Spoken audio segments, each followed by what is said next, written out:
Let's talk to our pal Kevin Sheehan. You can listen to him 10 to 1 on the Team 980. What's up, Kevin? What's up, boys? Good Hey, morning. you know what? Let's get your take on the defense. So I looked at the numbers. Last year, third, allowing just 304 yards per game. This year so far, they're basically giving up 375. That's 29th. Last year, giving up 20.2 points per game. That was 7th. This year, 28.5. That's 31st. How do you wrap your brain around that? The defense was supposed to be maybe even better this year with a healthy Chase Young and drafting Emmanuel Forbes.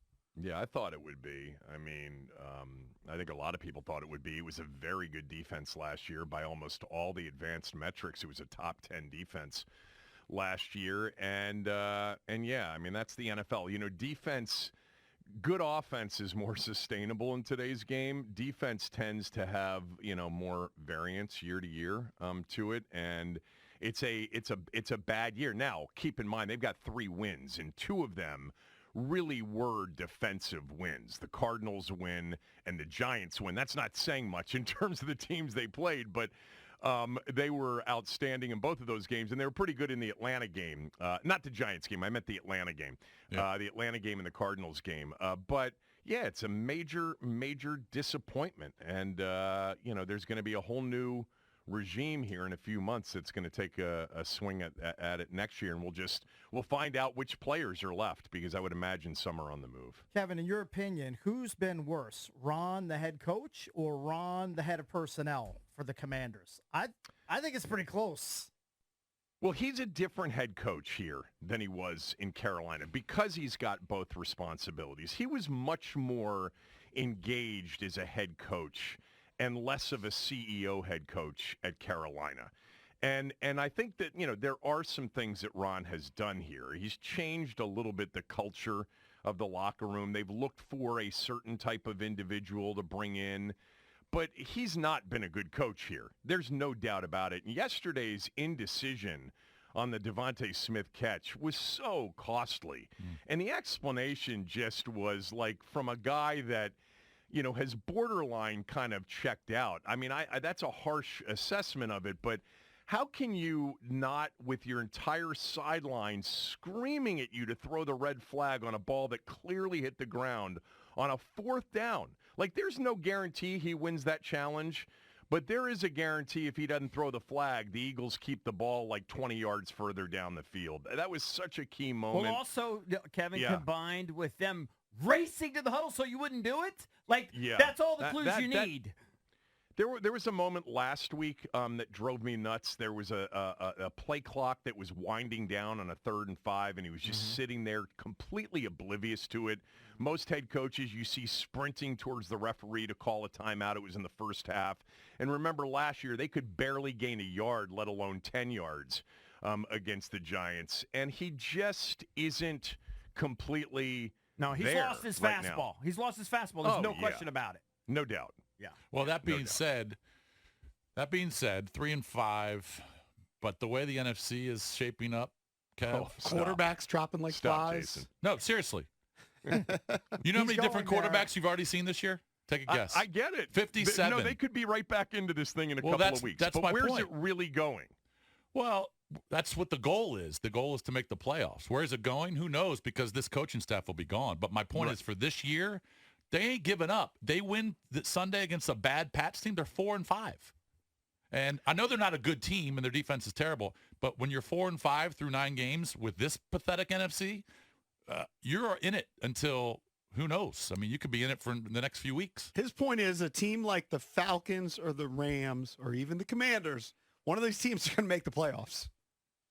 No, there's no doubt. In a normal year where, you know, we didn't just finally rid ourselves of the cancer that's been here for 25 years, if we didn't know that this regime was on its way out the door, which it is. I mean, that's a guarantee that the building's going to be cleared, you know, after or maybe even before the final game of the year. I would totally be into this. I'd be figuring out every single playoff, possibility out there. But I think we've seen this now for 3 seasons and now 3.5. Like, even if they do beat New England and even if they're back in the hunt, it's going to end at 8-9 or 9-8. Whether or not that captures a 7 seed and a first-round loss or not, it's just who they are. Like, they're not going anywhere with this group. I don't disagree with that. Yeah. I've gotten to the point where I am ready and looking forward to the complete reset. Like, that's the win this year, is that Dan's not here, and it's not going to end in the same kind of way that, Zorn ended or Mike ended or Jay ended, because at least there's a completely different, top of this organization that'll be making the decisions moving forward. So I'm looking forward to that. Do you think that one or more than one player will be moved before the deadline? I think so. I don't know for sure. I mean, it's funny how, like, I was having this conversation with a friend of mine last night. It's coaching. Then why do you want to dump all the players if it's coaching? Like, some of these players do have talent. You can't sign 53 new players to play next year. A lot of these players are going to have to stay, and a lot of them are young and talented and may thrive in a new system with a new structure, with a new coaching staff. But I do expect, if there's legitimate value, and that's the thing that none of us know, is like, what are they being offered? If you tell me that we're only going to get a 4th or a 5th rounder for Chase or for Montez Sweat, I'm not into that personally. I'd rather they stick around and let the new regime decide which one they want to keep or whether or not they want to try to keep both of them. But if there's, significant compensation for somebody like Sweat or Fuller, I have a feeling it's not significant for Chase. I think there's still some concern out there about the injury from 2021. But yeah, if it's real meaningful compensation, I don't think you can turn it down, especially if you believe as ownership, not Ron. You don't want Ron and this group having the final call on anything that happens over the next 30 hours. We already saw the indecision, in that game yesterday and in games all season long. You don't want it to come down to what they think. But if there's real compensation and you don't think whoever's advising Josh Harris says, yeah, you're probably not going to re-sign that guy in the offseason, then, something's better than nothing. I know that you're a Chase guy, and Jason and I went to DeMatha, so there's that affinity that we have for him. But I have to be honest, like Casey Toohill, we all saw it, chase the play from behind. When given an opportunity, Toohill's super athletic. He does, he goes until the final whistle. I think even those of us that have this natural affinity for him, local kids, everything, he kind of seems. Do you see the same thing we're seeing? Like, one burst and then he kind of shuts it down. Like, I might be over it. Yeah, no, I'm with you. I think there are lots of issues with Chase Young, and probably a lot that most of the fans don't even know about. The bottom line, though, is that this year he's played well, but you've got to do it against the best, and that's the best offensive line, or arguably the best offensive line in football. And he was missing in action, as was the defense. There was no pressure, and they made up for it with even worse coverage behind it. So, yeah, I think there's a lot to Chase Young that will factor into this decision. And by the way, I think a lot of what we don't even know is coming from potential suitors as well in terms of what they offer. Like, I would be surprised if they got anything super significant back for Chase Young. Like, I think what was offered before the draft, which was, he was apparently made available, and the best they were looking at was a 4th or a 5th or a conditional 4th. It wouldn't surprise me if that's kind of what it is now. That's the best offer, yeah. And I guess the ask for Montez is a 2nd, and the offer that's been reported is a 3rd. Is that what you're seeing or hearing? You know what? I'm catching up. There's been so much reporting. Is that what it is? That's what I've heard. Yeah. Yeah, I think we've seen, a potential 2nd for Montez. Montez is one of the better run defenders in the league at that position, and they're actually, as a defense, a pretty good rush defense. It's about the only thing they do well, because they are hideous in coverage. I'm sure you guys have talked about what is Emmanuel Forbes doing on A.J. Brown. Like, whose he should idea never was be in that? that matchup. Like Jack, like throughout the week, he should stress to everybody on his staff, he should never be covering him one-on-one.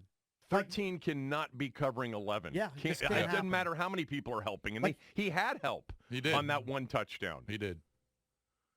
Yeah, I don't know. It's bizarre. Like, all I could say, I could keep going back to it, is that they've lost their fastballs. Not all of them. I mean, I'd say even Jack, you know. And Jason keeps pointing out in the last couple of years he's had a couple top 5 defenses. Well, you know, it certainly helped. Somebody pointed out, and I haven't verified this, but if we led the league in time of possession a year or two or so ago, or we were at the top, that certainly helps the defense, and we haven't been that way this year. So there are a lot of factors. There's no doubt about it. Where are you on? They were good defensively last year. They weren't elite, but they were top 10 good. Yeah. With mostly the same team. Same guys. 100%. Yeah. And actually, the big difference is they had a rookie corner for the first few games, and Chase Young was back. And they were filling that position with multiple players last year. Because I actually think like there have been players that have improved. I think Jamin Davis is an improved player. I think Kendall Fuller's having a much better year this year than he has. But for whatever reason, like that, the miscommunication on the Devontae Smith touchdown, there have been too many of those big chunk plays where they're just looking around like, what happened? Somebody told me a few weeks ago, and I think you guys probably know this too, that the biggest loss of the offseason, everybody believes, was Chris Harris, the DB's coach, who went to Tennessee, and that's a big reason for what's happened in the secondary this year versus last year. I have no idea what the reasons are, but it's been a disappointment for sure. Well, we should point out the positive because we're hammering the negative on the defense, but Hal had the best fantasy day in the league yesterday with 400 yards and 4 touchdowns, and he was excellent. They changed the game plan a little bit. You know, there's the quick throws and quick slants and some screens and moving the pocket around. I mean, but, you know, he looked really good after the last Eagle game, and everyone said he's our guy, and then he had obviously a couple bad games, so he's got to continue to get better and follow this up with another good game. He needs help. Sure. And Bieniemy, for whatever reason, has schemed up the Eagles twice, and everybody else, he kind of just, I don't know what he's doing. Yeah, and you don't have to score 31 to beat the Pats.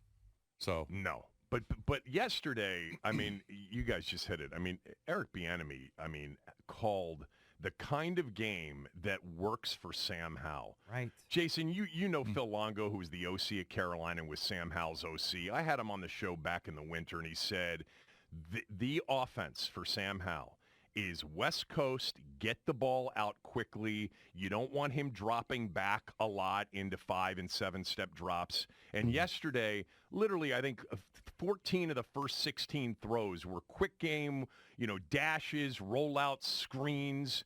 So Bieniemy did a much better job of making it easier, and he was excellent. I mean, there were some plays that weren't great. The pick wasn't great. The 4th and 1 throw to Terry that almost got picked, but I thought he and the offensive coordinator bounced back in a big way yesterday. But I'm just not giving them credit, Kevin, because they should have done that. We all know.